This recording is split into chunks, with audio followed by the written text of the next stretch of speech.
Have you ever found yourself caught in that familiar spiral? Hmm. That nagging sense that despite all your efforts, all the new things you try to add to your routine, you're still, well, stuck. Yeah, like you're running in place almost. Exactly. Maybe, deep down there are specific habits or daily actions, maybe even mindsets that are quietly, relentlessly pulling you backward. Like invisible chains, right? Yes. It's like Yeah. you're trying to climb this slippery slope and these invisible chains just keep dragging you down no matter how hard you push. It's incredibly frustrating. You feel the frustration, the disappointment, and sometimes, yeah, a creeping sense of being trapped in a loop you just can't seem to escape. It's such a common experience, Yeah.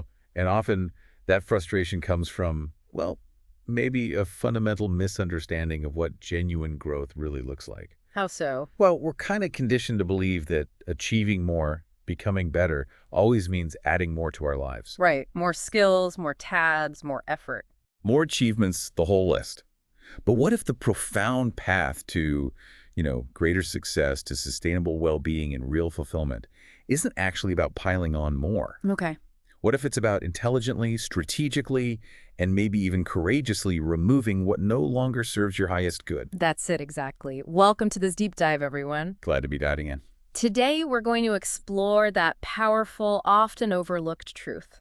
Our mission is to uncover how the courageous act of shedding detrimental habits, those invisible chains you just mentioned, can dramatically accelerate your personal and professional growth. Unlocking that potential that you know is within you. Exactly. And we've pulled together an incredible stack of sources for this deep dive. We've got practical self-improvement articles on managing bad habits, cultivating discipline. Psychological insights too, right? Looking Yeah. at things like perfectionism, procrastination. Yep. And even some timeless financial wisdom about how our spending habits really shape our future. It's quite a mix. So our goal isn't just to hand you a list like, here are the 10 things to stop doing. No, definitely not. That's just surface level. Right. We want to delve much deeper. We want to help you understand why these habits take root in the first place, how they subtly undermine your progress. And most importantly, how to dismantle them. But with genuine self-awareness, so it actually lasts. Think of this as your shortcut to being truly well-informed, equipped not just with knowledge, but with actionable pathways for real change, real understanding. Okay, so let's pull back the curtain. Let's dive into the first big area, understanding these invisible chains themselves, those deeply ingrained habits that often without us even realizing keep us tethered, keep us held back. And where better to start than right at the core? Our own minds, those sneaky mindset traps that begin with our very thoughts.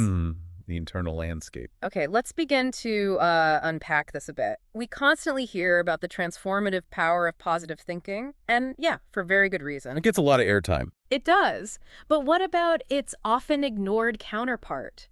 The quiet, maybe insidious damage inflicted by negative thoughts, especially those we direct inward at ourselves. That's self-talk. It's huge. It's astonishing how profoundly our internal monologue, that constant, almost subconscious chatter in our minds, shapes our entire reality. It's not just a fleeting thought, is it? No, it's like a constant narration. And that narration can absolutely become a self-fulfilling prophecy. So what's truly fascinating here, and something our sources like Learning Hub Thailand consistently emphasize, is this direct, undeniable link between our thoughts and our capacity for change. Yeah, our internal dialogue isn't just background noise. It's literally the script we're living by. That's a great way to put it, the script we live by. And if that script is filled with self-criticism, those phrases like, I'm not good enough or I'm useless, or even the more subtle stuff like, no one would be interested in what I have to say. Things we might tell ourselves without even noticing sometimes. Exactly. Sources like Wealth Creation detail these. And those thoughts, they don't just vanish. They manifest. How do you mean? They translate into tangible behaviors. Hesitation, maybe a reluctance to fully commit, a lack of effort even. And then, inevitably, you end up with a trail of missed opportunities. Which then validates the original negative belief. Precisely. It's a vicious, self-reinforcing cycle. You think you can't, so you don't try, and then you see the lack of results as proof that you were right all along. It's almost like a mental block, isn't it? You can see this so clearly in stories like Jack Ma's early journey with Alibaba. Oh, yeah, that's a fantastic example. The CYB podcast highlighted this really well. Imagine it's 1999, right? He's trying to launch an e-commerce platform in China, a concept that was completely alien to most people back then. Totally ahead of its time. The skepticism must have been immense. Widespread skepticism, ridicule, outright doubt from investors, from peers. People just couldn't fathom it. So what set him apart? Well, yeah, the idea was innovative, but beyond that, it was his unwavering positive conviction. He pushed through that immense negativity, both the stuff coming from outside and probably the internal doubt, too. With this almost defiant belief. Exactly. If he had succumbed to the prevailing doubt, if he let those critical voices define his reality, Alibaba, as we know it today, simply wouldn't exist. Wow. So his success was a direct consequence of that tenacious belief in his vision. Even when the entire world seemed to be telling him he was crazy. Precisely. And, often these deeply ingrained negative thoughts, these critical internal voices, they don't just appear out of nowhere, do they? No, where do they come from? Well, sources like ALTV.tv suggest they frequently stem from deeper, maybe unresolved insecurities. Things like self-sabotage patterns, low self-esteem. Like old wounds that haven't quite healed. Exactly. They fester, and they can lead us, often completely unconsciously, to undermine our own best efforts, to shy away from opportunities, or to withdraw just when we should be pushing forward. So when we identify these patterns in ourselves, it's crucial not to just pile on more self-blame, right? Absolutely not. That just compounds the problem. Instead, we need to approach these internal patterns with genuine empathy. The same kind of understanding we'd offer a struggling friend. Absolutely. So for you listening right now, maybe this is a moment for reflection. When that inner critic starts its performance, try to just interrupt it. Just notice it first. Notice it, yeah, and be as kind to yourself, as understanding as you would be to a cherished friend. It sounds so simple, but it's profoundly powerful. It really is. Rorokon, another source we looked at, points out that consistently praising small wins daily, even the most seemingly insignificant ones, can systematically build what psychologists call a growth mindset.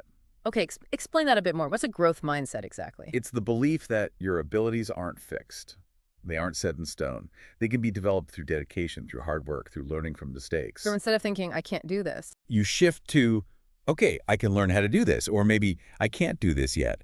It's about fostering an inner voice that consistently encourages progress, celebrates the effort, not just the outcome, and offers constructive feedback rather than just harsh criticism. so it's a gradual rewiring process. Exactly. This subtle daily practice of self-affirmation and reframing can gradually, yet fundamentally, rewire your brain's default settings. It makes you more resilient, more open to change, less afraid to try. Okay, this next one. This is where it gets really interesting for me, and maybe a bit counterintuitive. We often chase perfection, right? We believe it's the gold standard, the hallmark of high quality, a truly admirable trait. We're taught to strive for flawlessness. It sounds good on the surface. It does. But what if this relentless pursuit of perfection is actually one of the most significant, insidious forces holding us back? The paradox of perfectionism. Yeah. It's a profound trap. ALTV.tv calls it the perfectionist, right? Exactly.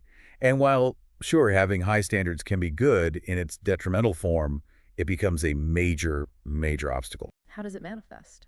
Well, our sources, including the CYB podcast, describe people caught in this trap as those who hate mistakes of all kinds. They literally will not act or start anything until they feel ready, Until everything is perfectly aligned. which, let's be honest, almost never happens. This isn't just about desiring excellence. It can become an emotional inability to tolerate anything less than flawless, even at the very beginning of an idea or project. So it creates this almost insurmountable barrier to just starting. Precisely.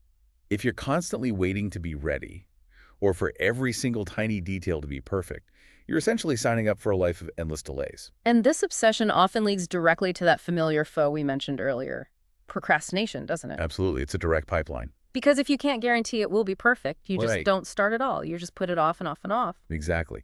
The obsession with perfection and avoidance of failure leads straight to not doing anything at all, as ALTV.tv puts it so powerfully.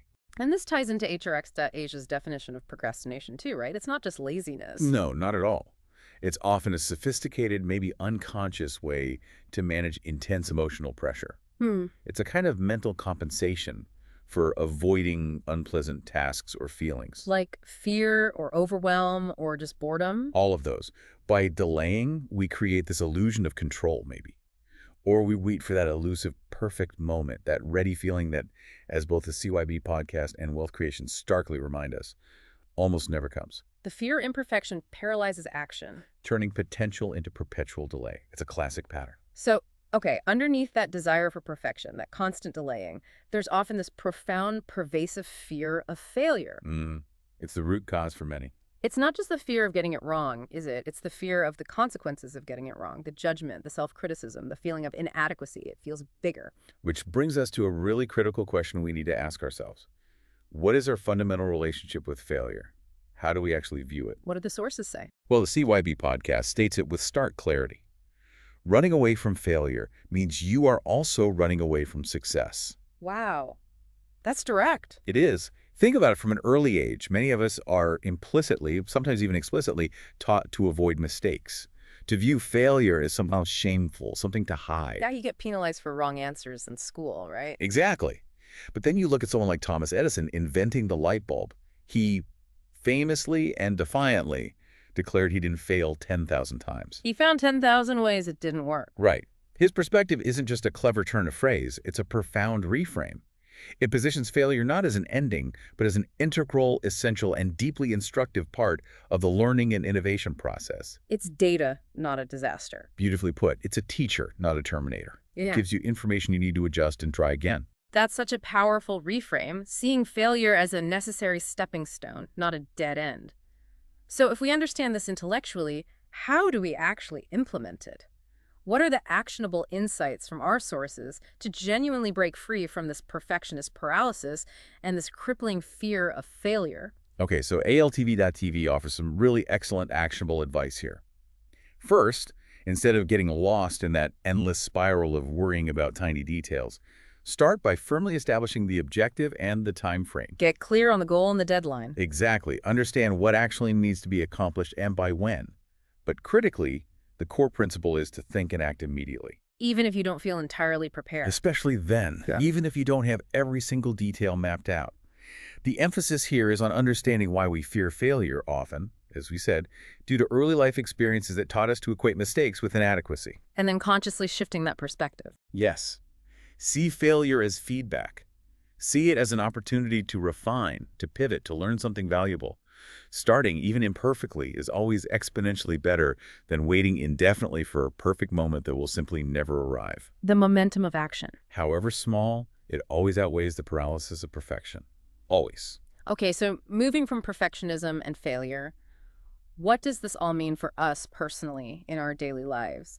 We often find ourselves almost instinctively looking at others. The comparison game. Yeah, looking at their lives, their achievements, their seemingly effortless successes, and comparing them to our own. And this can spark a whole spectrum of tricky feelings, can't it? Oh, absolutely. From a mild sense of inadequacy to outright envy, or even just a deep dissatisfaction with our own path. It is a deeply ingrained human tendency, isn't it? This social comparison. Both the CYB podcast and wealth creation really highlight this. And what's truly insidious about it is that this comparison rarely, if ever, leads to genuine satisfaction or motivation. Often it just makes us feel worse. The CYB podcast had that striking analogy. Oh, the birds and fish one. Yeah, that's brilliant. Birds never feel inferior because they cannot swim, and fish never feel inferior because they cannot fly. Yet, as humans, we seem almost hardwired to constantly compare our perceived weaknesses to others' strengths. Or we measure our challenging beginning against someone else's seemingly triumphant middle or end. It's an unfair comparison from the start. It really is. You scroll through social media, right? And suddenly everyone else seems to have a more glamorous job or a perfectly curated home or a more idyllic vacation or a seemingly happier family. It's the highlight reel effect. Exactly. It's a carefully constructed highlight reel that becomes this potent recipe for feeling inadequate, for believing you're somehow falling short. Precisely. This relentless, often unconscious comparison, it inevitably leads to dissatisfaction with our own lives because, let's face it, there will always be someone who appears to have more. More money, more success, more followers. More external validation, or just a seemingly more effortless existence.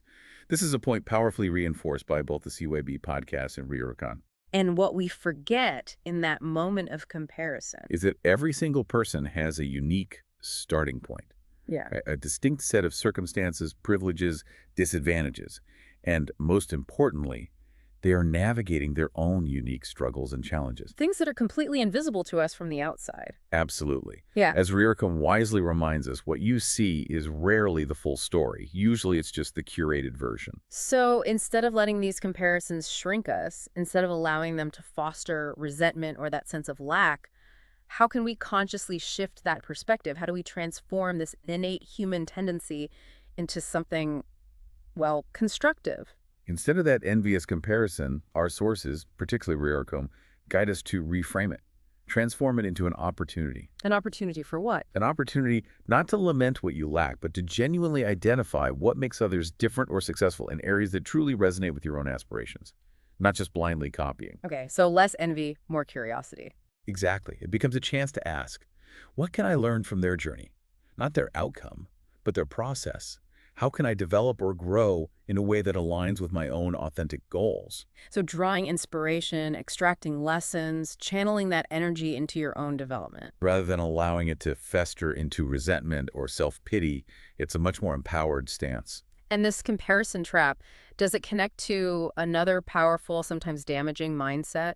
The belief that the world owes you something. Oh, absolutely. That's a really subtle but pervasive sense of entitlement that can profoundly derail progress. How does that work?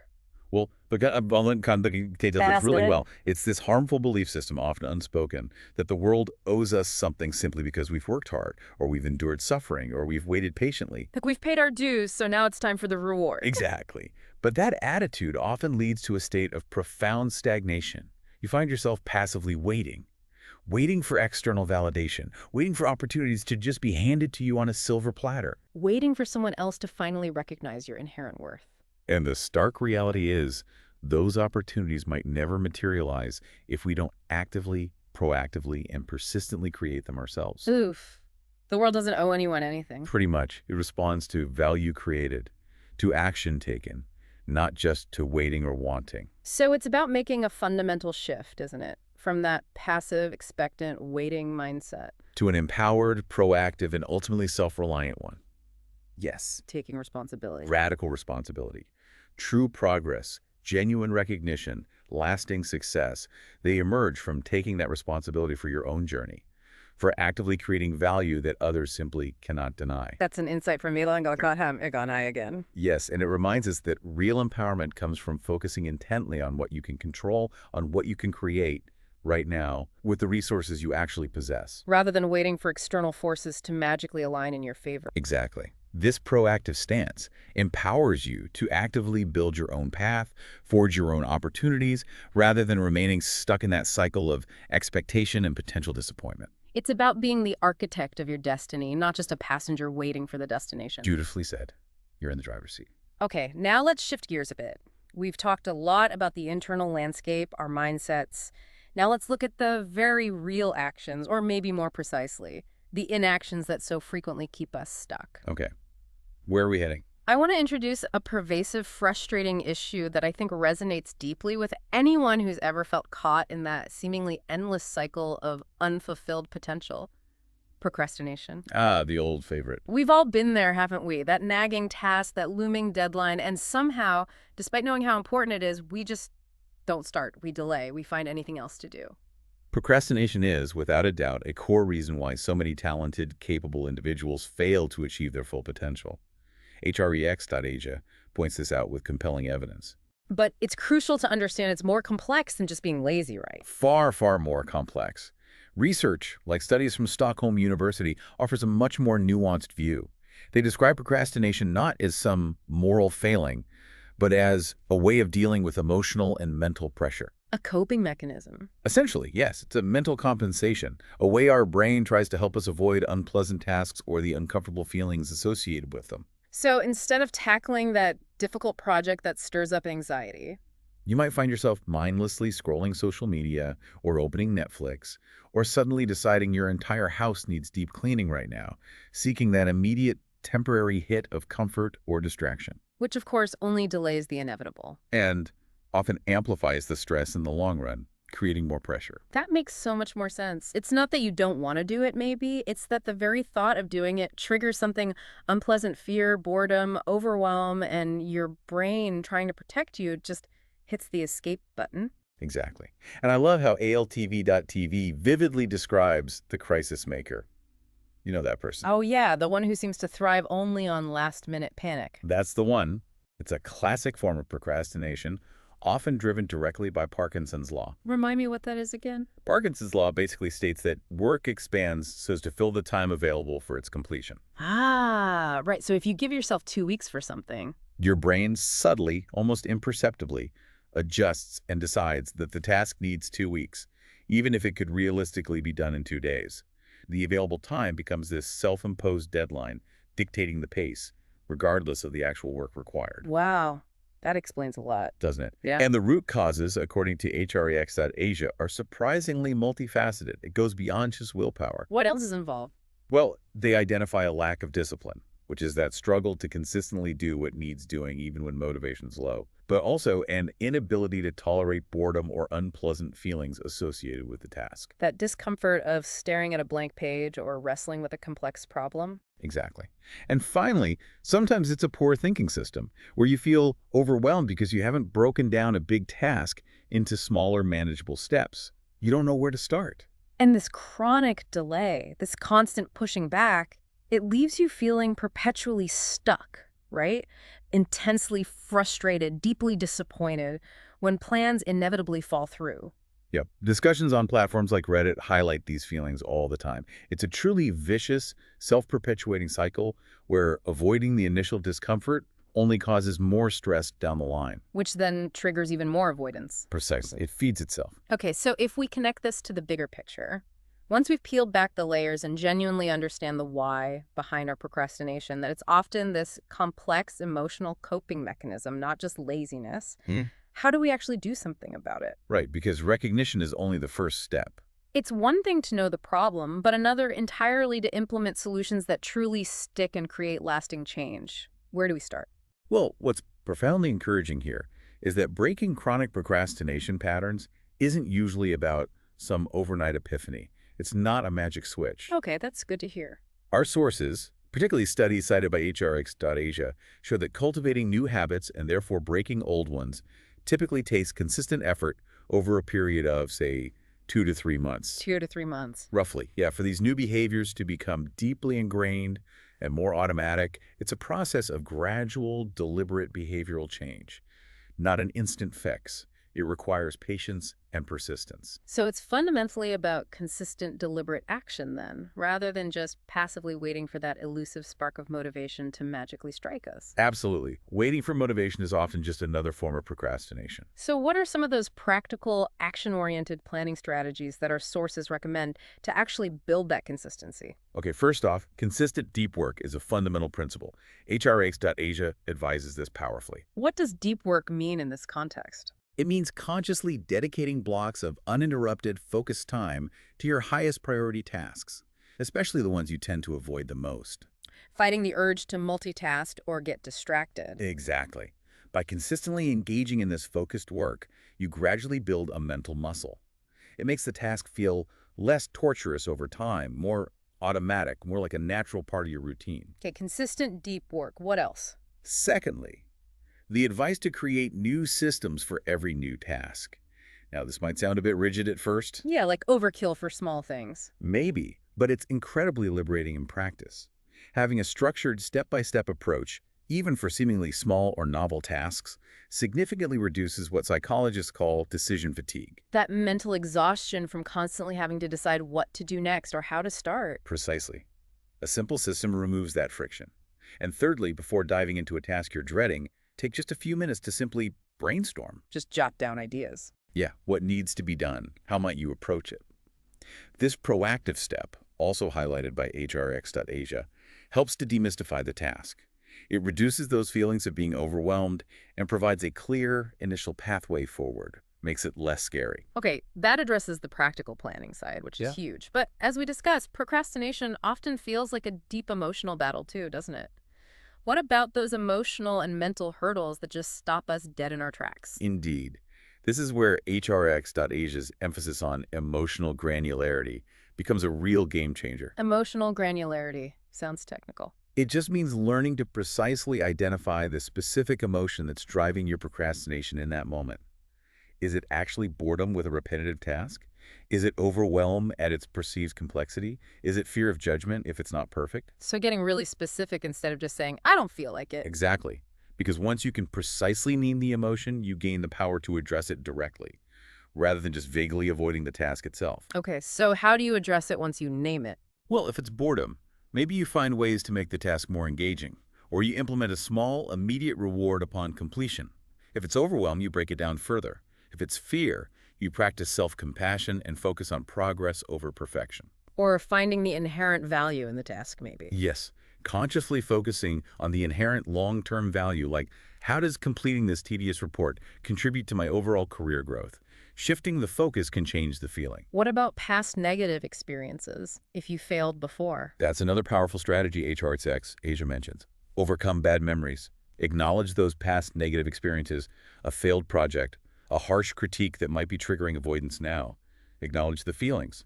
Then, consciously choose to accept, let go, and move forward. That sounds difficult but necessary. It's a profound psychological step, separating past discomfort from present action. It allows you to approach the current task with a fresh perspective. These are truly great insights. Moving beyond just do it to really understanding why you're not doing it. Are there any super practical tactical tips, maybe some less obvious ones that listeners could try immediately just to get the ball rolling when they feel stuck? Yes, absolutely. Our Reddit sources actually shared several ingenious practical tactics that can be surprisingly effective for kickstarting action. Oh, cool. Like what? Okay, one innovative approach is virtual co-working, using platforms like FocusMate. How does that work? You work with strangers. Yeah, basically. You connect via video with a stranger. You both briefly state your intentions for your work session at the start, maybe mute yourselves while you work, and then briefly report your progress at the end. Huh. Does that actually help? Apparently, yes. This simple act provides a powerful external accountability push, even from someone you don't know. Yeah. Just knowing someone else is there, working too, can make a difference. Interesting. What else?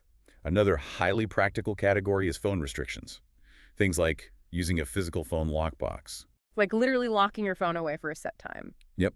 Or setting your phone's display to grayscale, which makes it much less visually appealing and stimulating. Or even moving highly distracting social media apps onto an old, less convenient device that you keep stored away. Creating friction barriers. Exactly. Making mindless scrolling much less likely, much less automatic. I've heard about the grayscale trick. It's amazing how quickly it makes your phone feel less addictive, less engaging. It genuinely does work for a lot of people. And then, on a more physiological level, research cited on Reddit shows that even a brief 15-20 minutes of moderate cardio exercise can trigger a release of dopamine in the brain. Dopamine, the feel-good chemical. Yeah, and it also significantly improves focus, motivation, and simultaneously reduces anxiety. It's like a natural, healthy boost for overcoming mental inertia. A quick walk can change your state. Okay, that's good motivation to get moving. Anything else? One more quick one. Yeah. For those moments of midday slump or mental fog, short naps. Specifically naps under about 24 minutes. Why under 24 minutes? Because longer naps can lead to grogginess, that's sleep inertia. But these brief, strategic power naps can refresh your mind for maybe 1-2 hours without disrupting your nighttime sleep. They can be incredibly effective for regaining clarity and focus. Wow, okay, lots of practical ideas there. But for anyone who might feel overwhelmed by just the sheer number of strategies or the idea of tackling such a deep-seated habit like procrastination, what's the key takeaway? Remember the foundational advice from Learning Hub Thailand and ALTV.tv. Focus on gradual quitting of the old habit and setting small achievable goals for the new one. Don't try to conquer Mount Everest in one leap. Absolutely not. That is a profoundly crucial point. The aim is not immediate flawless perfection in breaking the habit. Instead, begin with something tiny, almost absurdly small. Like what? Commit to working for just 10 minutes on that daunting task you've been avoiding, or writing just a single paragraph. HRX.Asia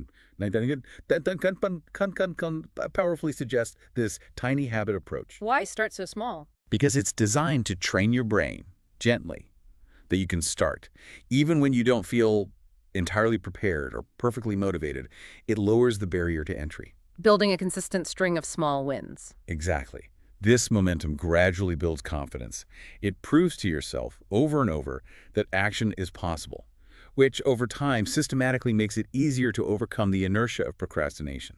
It's about making peace with initial imperfection to cultivate consistent progress. That's the heart of it. Progress, not perfection. Okay, moving on now to another critically impactful, yet often surprisingly overlooked, dimension of growth. The environment we find ourselves in. Ah, yes, the context. This includes both our physical surroundings, our workspace, our home, and crucially, our social circle, the people we spend time with.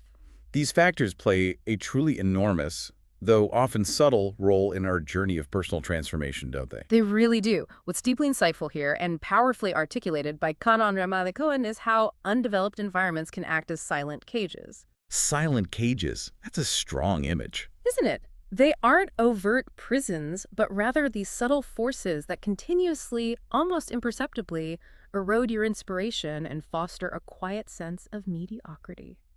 And it's not just about a messy desk, right? No, it encompasses so much more. The people you surround yourself with, the prevailing mindsets and beliefs in your immediate circle, your daily activities, even the type of media you consistently consume. Think of it as the atmospheric pressure of your life. Exactly. It's always there, constantly shaping you, often without you even noticing its effect until maybe it's too late. So it's not just about avoiding clearly negative influences you can easily spot and remove.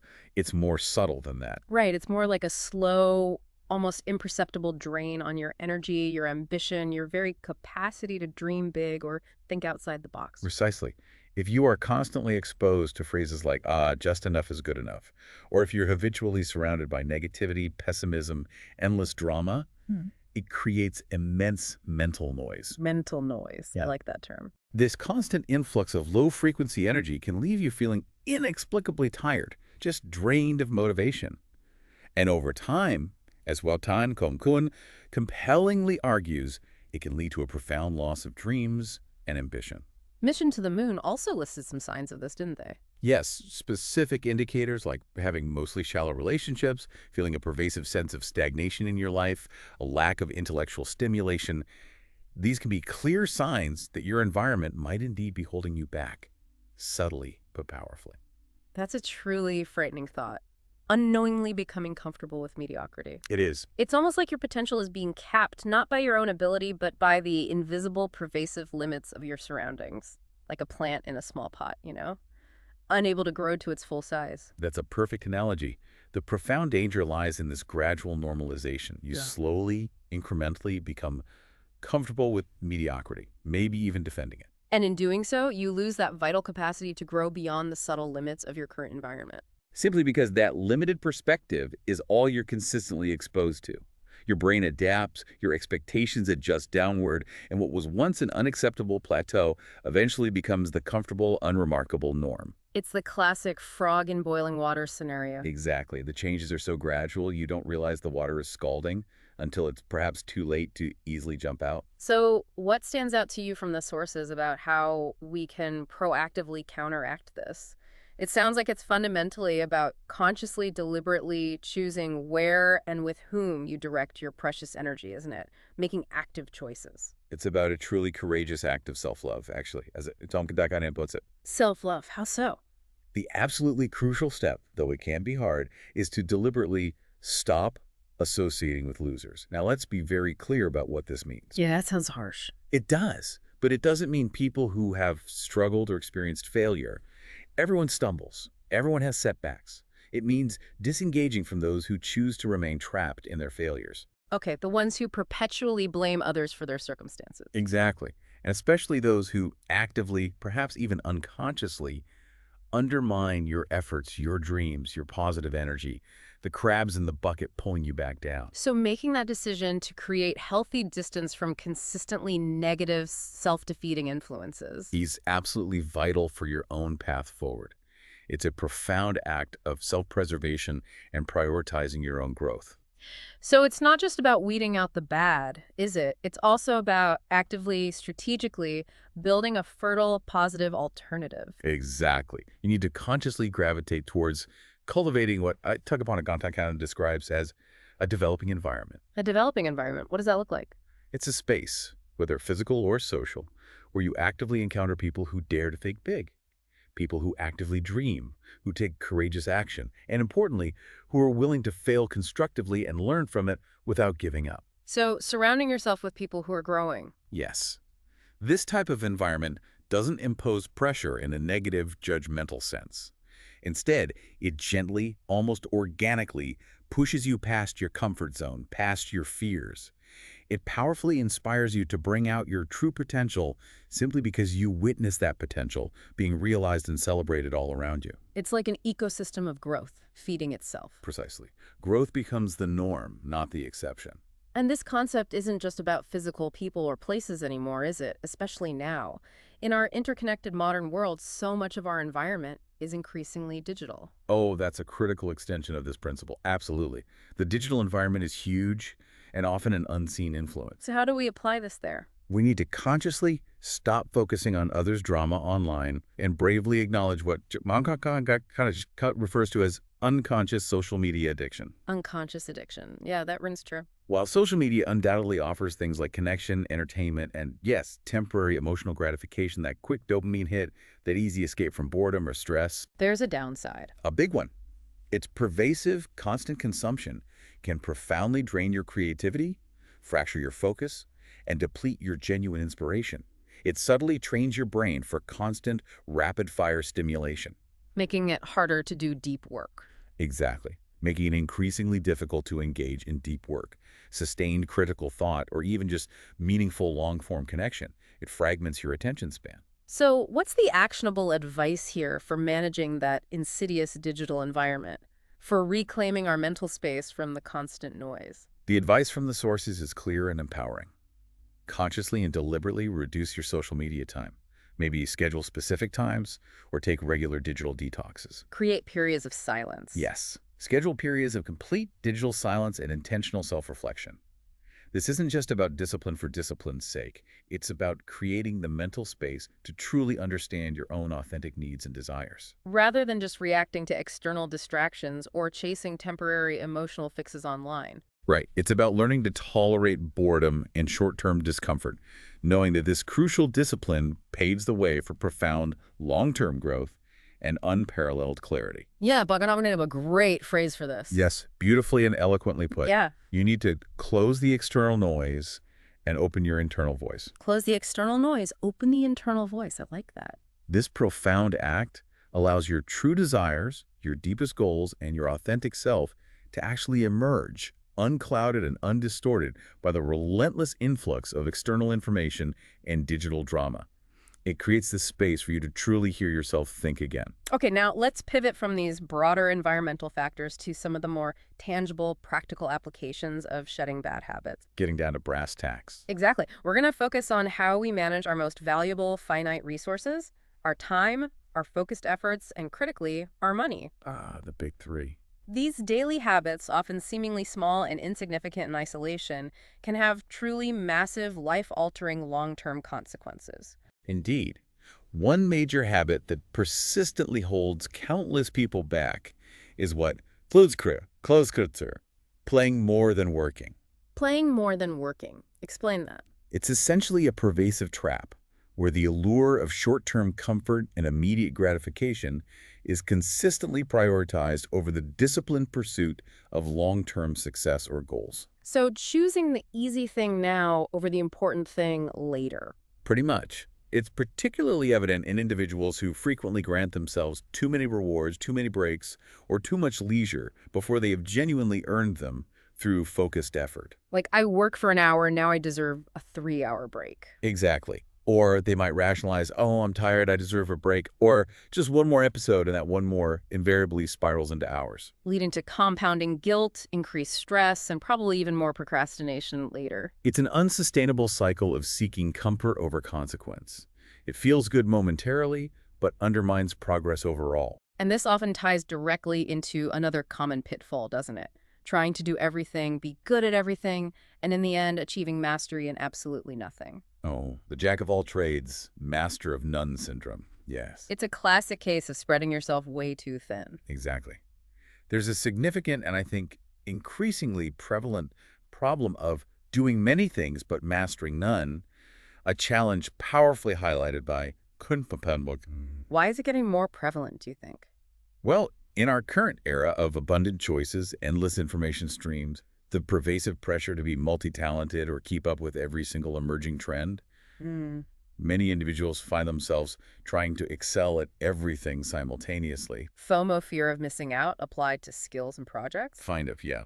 This approach, though often well-intentioned, inevitably spreads their precious energy, their focus, and their finite time so incredibly thin across too many disparate areas. Leading to no substantial, meaningful results in any single one. Lots of started projects, few finished ones. Precisely. It's akin to trying to dig 10 shallow wells hoping to strike water instead of dedicating all your effort to digging one deep, truly abundant well. That's that powerful analogy again, the image of carrying water in buckets versus digging a well from Conic. Really sticks, doesn't it? The latter approach, committing deeply to one primary endeavor, digging that deep well, might initially appear slower, more arduous, maybe less exciting, But it consistently yields exponentially greater long-term results. and cultivates genuine expertise, true mastery. You eventually tap into a sustainable, abundant source. Whereas carrying buckets back and forth is a constant, exhausting, and ultimately inefficient struggle. You never build capacity. So the actionable advice stemming from this wisdom is clear then. Very clear. Consistently successful individuals rigorously prioritize their time and energy. They direct it with unwavering intention toward the activities and goals that bring them closest to their most important aspirations. As Harapanaf strongly emphasizes. Yes. This isn't about working harder just for the sake of being busy, but working smarter and with profound deliberation, choosing where to dig your well. And it involves letting go of things, too. Absolutely. It advocates for gradual quitting of non-essential activities, those distracting bucket-carrying tasks that don't really move the needle, and actively, consciously finding alternative, positive, growth-oriented activities to replace those old, unproductive habits. Like learning Hub Thailand suggests. Exactly. It's about strategic allocation of your most valuable, non-renewable resource, your time and focus. Okay, this raises an incredibly important question, one that touches almost every aspect of our daily lives. How does our daily spending, something we often do almost unconsciously, connect so profoundly to our long-term aspirations, our sense of freedom, and our overall well-being? Ah, the money piece. It is absolutely critical and yet profoundly overlooked or avoided by many. Why do you think that is? Money can be emotional, tied up with status, security, self-worth. It's complex. But one of the most damaging yet deceptively common habits is spending more than income, as it's something I'm starkly warned. Living beyond your means. Exactly. This habit, which can begin as seemingly innocuous small indulgences, that daily fancy coffee, the constant online shopping browsing, It adds up. it really does. And it directly and relentlessly undermines one's entire financial future. When you consistently spend more than you earn, you are, in essence, trading long-term security, true peace of mind, and genuine financial freedom. For what? For temporary fleeting gratification in the present moment, it's a fundamentally short-sighted exchange with potentially crippling long-term costs. So it's not just about the numbers on a bank statement, is it? It's about the underlying behavior, the deeper emotional drivers that compel us to spend, and what that behavior ultimately represents about our relationship with ourselves and our future. Exactly. We often fall into the trap of overspending for a myriad of complex reasons, maybe seeking fake comfort to soothe temporary anxieties. Retail therapy. Right. Or attempting to fill an internal emptiness or emotional void. Or perhaps using it as a self-medicating escape from stress. I had a hard day. I deserve this. But what does Parankakantamikabara say happens then? It explains so clearly that this cycle invariably only converts one form of stress, say, emotional discomfort, into another, more tangible and often escalating form, growing debt. Trading one problem for another, often bigger one. Precisely. In true wealth, genuine prosperity isn't fundamentally about how high your income is. Lots of high earners are broke. It's about the discipline of living below your means and strategically using the rest to create something that grows. Like investments or a business or even just building savings. Yes, or investing in a valuable skill that increases earning potential. Many people mistakenly focus on building external status through acquiring expensive, often depreciating possessions, the fancy car, the latest gadgets, Trying to look rich. instead of diligently building lasting substance through savings, investments, and assets that actually appreciate or generate income over time, building real wealth, not just the appearance of it. And the cumulative long-term impact of this habit of consistently spending beyond your means, must be truly devastating. It cripples financial freedom before it even has a chance to begin. It absolutely is. This habit systematically sabotages financial discipline.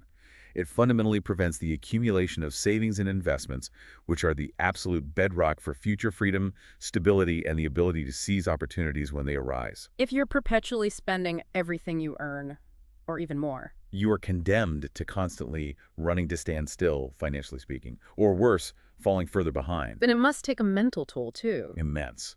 More crucially, this financial precariousness drains huge amounts of mental and emotional energy that could otherwise be directed towards pursuing other meaningful life goals, learning new skills, building relationships, engaging in profound self-development. Instead, you're constantly worried about bills. Constantly running from problems or borrowing to survive, as Paul Capon confidently describes it, trapped in a cycle of immediate financial firefighting, never able to plan or build for the future. So gaining control over your finances isn't just about accumulating money then. It's about a deeper kind of liberation. Yes, that's the key insight. It's about freeing up your mental and emotional bandwidth for genuine growth and personal development elsewhere in your life, allowing you to breathe and build something lasting. Precisely.